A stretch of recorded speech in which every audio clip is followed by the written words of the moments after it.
আজকে তোমাদের যেটা দেখাবো এটা হচ্ছে পুজো প্যান্ডেলের চতুর্থীতেই দেখতে গেছিলাম। তো সোনার হাটে হচ্ছে কোলাহল, রবীন্দ্রনাথের একটা কবিতা ছিল কোলাহল, সেটাই এখানে ফুটিয়ে তোলার চেষ্টা করেছে।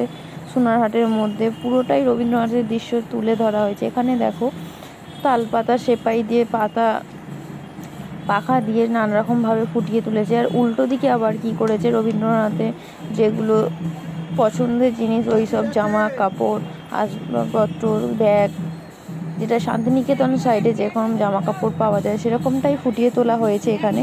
তো খুবই সুন্দর দৃশ্য এখানে হচ্ছে। চলো দেখা যাক ভেতরটা কেমন আছে। তো ভেতরটাতে ঢোকা হয়ে গেছে, অলরেডি ঢুকে পড়েছি। ভেতরেও খুব সুন্দর, পুরো হচ্ছে যেটা পুরোনো দিনে গ্রামের বাড়ি যেমন হয় খড় দিয়ে, তেমন বাড়ি। মা দুর্গার মুখটাও খুব সুন্দর।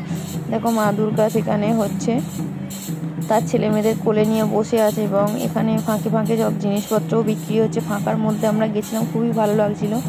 এছাড়া শান্তিনিকেতনে যেমন থাকে হচ্ছে সাঁওতাল নাচ হয়, সেটাও হচ্ছে। তো এখানকার যারা সাঁওতাল দিদিরা নাচ গান করছে ওরা খুব ভালো, তো খুবই ভালো। তো তখন তো আমি যেহেতু ভিডিও করছিলাম, এখানে দেখো অনেকে সাঁওতালি জামা কাপড়ে নাচছে, তাছাড়াও আদার শাড়ি টাড়ি পরে নাচছে। তো সেটা হচ্ছে আলাদা রকম।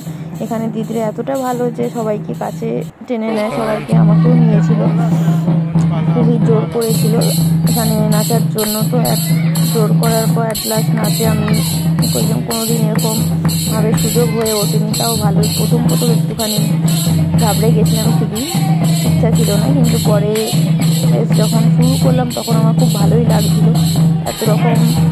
এত বছরে এত অনুষ্ঠান বলো, দুর্গাপুজোয় বলো গেছি, তো এরকম ধরনের সাঁওতালের নাচে কখনো অংশগ্রহণ, কারণ এখানে আমি ছাড়া আদার্স অনেক কেউই আছে, দিদি বোনেরা, তারাও ঠাকুর দেখতে গেছিলো। তো তাদেরকেও সাঁওতালের দিদিরা জোর করে কাছে ডেকে নিয়েছে তাদের সাথে একসাথে নাচের জন্য। তো এখানে এই সোনারহাট প্যান্ডেলটা খুব সুন্দরভাবে তুলে ধরা হয়েছে। তো তোমাদের যাদের এই প্যান্ডেলটা দেখোনি, তো যাও, তোমাদের প্রত্যেকেরই খুব ভালো লাগবে আশা করছি।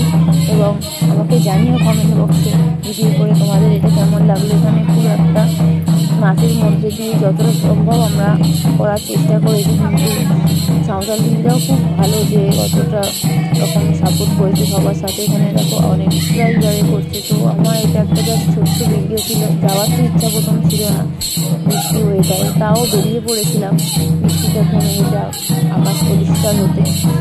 তো যাওয়ার পর এতটা সুন্দর রকম দৃশ্য হবে কখনো ভাবতে পারিনি। প্রথম দিয়ে পড়েছে, খুবই ভালো লাগছিল। তোমরা জানিয়ে কমেন্ট বক্সে কেমন লাগলো ভিডিও। Tata, bye bye.